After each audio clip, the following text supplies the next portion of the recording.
மதத்தையும் நம்பிக்கையும் மனசுல வை. அதான் இந்த நாட்டோட அடையாளம். அந்த ஓனர் நட்ராஜ் தானே? ஆமா, அப்போ எதிரி, இப்போ சம்மந்தி. அதான் எப்படி? ஷாக்கிங்கா இருக்கு. அந்த ஃபேமிலியோட போய சம்பந்தம் வச்ச உன் எதிரி வீட்லயா பையனுக்கு பொண்ணு எடுத்த? நீ போய் எதிரி கால்ல விழுந்துட்டியா? நான் விழல, அவங்கள ஏன் கால்ல விழ வச்சேன்.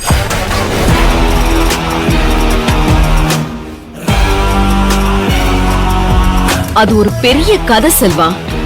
நான் இந்தியாவுல கன்ஸ்ட்ரக்ஷன் கம்பெனி ஆரம்பிச்ச அதே டைம்ல தான் என்எல் இண்டஸ்ட்ரீஸும் ஆரம்பிச்சாங்க. அதனால எங்க 2 பேருக்குள்ளயும் எப்பவுமே போட்டி இருந்துச்சு. எங்களை வளர விடாம ரொம்ப தடங்கல் பண்ணாங்க. இன்னைக்கு நாங்க வளர்ந்துட்டோம்.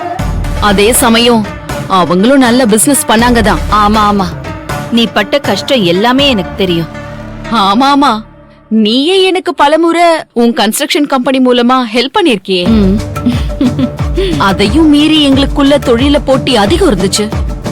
ஏறக்குறைய இட்ஸ் a cutthroat business. எனக்கு அந்த நட்ராஜால பிரச்சனை, அவருக்கு என்னால பிரச்சனை. ஒரு காலகட்டத்துல 2 பேராலையுமே அந்த பிரஷரை தாங்க முடியல. அப்பதான் எனக்கு ஒரு பிசினஸ் ஐடியா தோணுச்சு. நாம தான் பிசினஸ்ல எதிரிய, அவங்கள அழிக்க என்னென்ன வீக் பாயிண்ட் இருக்குன்னு கண்டுபிடிச்சு அத வச்சு அந்த ஆள அடிப்போம்ல. அப்படி நான் நடராஜ பத்தின டீடைல்ஸ கலெக்ட் பண்ணப்ப அவருடைய ஒரே வீக் பாயிண்ட் அவருடைய பொண்ணு கௌரின்னு தெரிஞ்சது.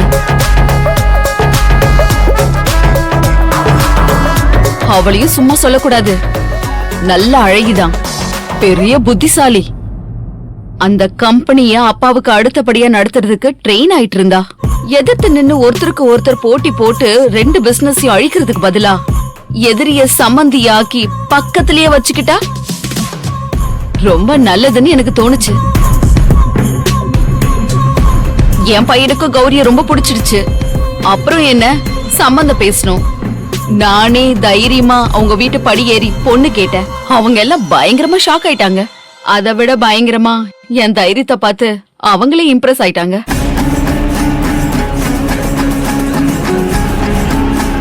எனக்கும் ஒரே பையன், அவங்களுக்கும் ஒரே பொண்ணு. அவருக்கு அப்புறம் எல்லா சொத்தும் அவர் பொண்ணுக்கு தான். அந்த தைரியத்துல தான் நான் காய் நகர்த்தினேன். என் வலையில வசமா விழுந்தாங்க. அப்படியே அவங்கள யுஎஸ் கூட்டிட்டு போயிட்டு கல்யாணத்தையே முடிச்சிட்டேன். அதுக்கப்புறம் காம்படிஷன் ஆகுது, மண்ணாங்கட்டி ஆகுது. சூப்பர்மா. மேடம், சும்மா சொல்லக்கூடாது, நீங்க பிசினஸ் ஜீனியஸ் மேடம். ஏய், என்னடி யோசிக்கிற? இல்ல அது இல்ல. அப்போ அந்த பொண்ணு தானே என்எல் இண்டஸ்ட்ரீஸ் ஓனர்? அவ ஓனர் தான். ஆனா அவளை யாரு பிசினஸ் நடத்த விட்டது? அவளை வீட்லயே முடக்கி போட்டு ஃபேமிலி வேலை போட்டாச்சு. இப்ப அவ பிசினஸ் புக்க படிக்கிறா. குழந்தை வளர்ப்பது எப்படின்னு புக்க படிச்சுக்கிட்டு இருக்கா. ஆடி சீரு, அந்த சீரு, இந்த சீருன்னு சம்பந்திக்கிட்ட இருந்து பாதி சொத்தை எழுதி வாங்கியாச்சு. குழந்தை பிறந்துட்டா மட்டும் போதும், மீதி சொத்து தானா என் கைக்கு வந்துரும். என்எல் இண்டஸ்ட்ரீஸ் இப்ப என் பையன் கண்ட்ரோல்ல இருக்கு. இதை விட என் பிசினஸ் எதிரிய எப்படி அழிக்க முடியும் சொல்லு?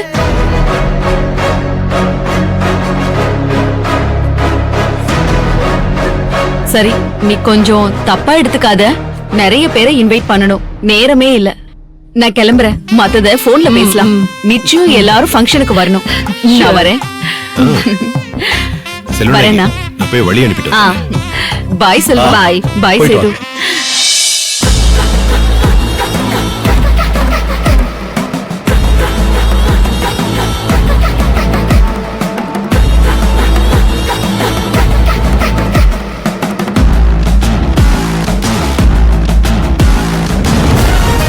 செல்வநாயகி மேடம்க்கு என் கையால விருது கொடுக்க நான் ரொம்ப பெருமைப்படுறேன்.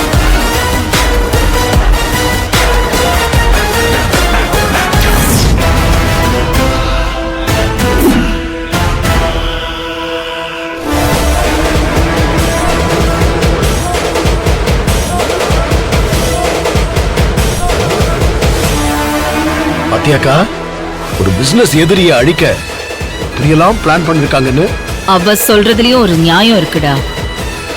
நமக்கு இப்போ புதுசா ஒரு பிசினஸ் எதிரி முளைச்சிருக்கா.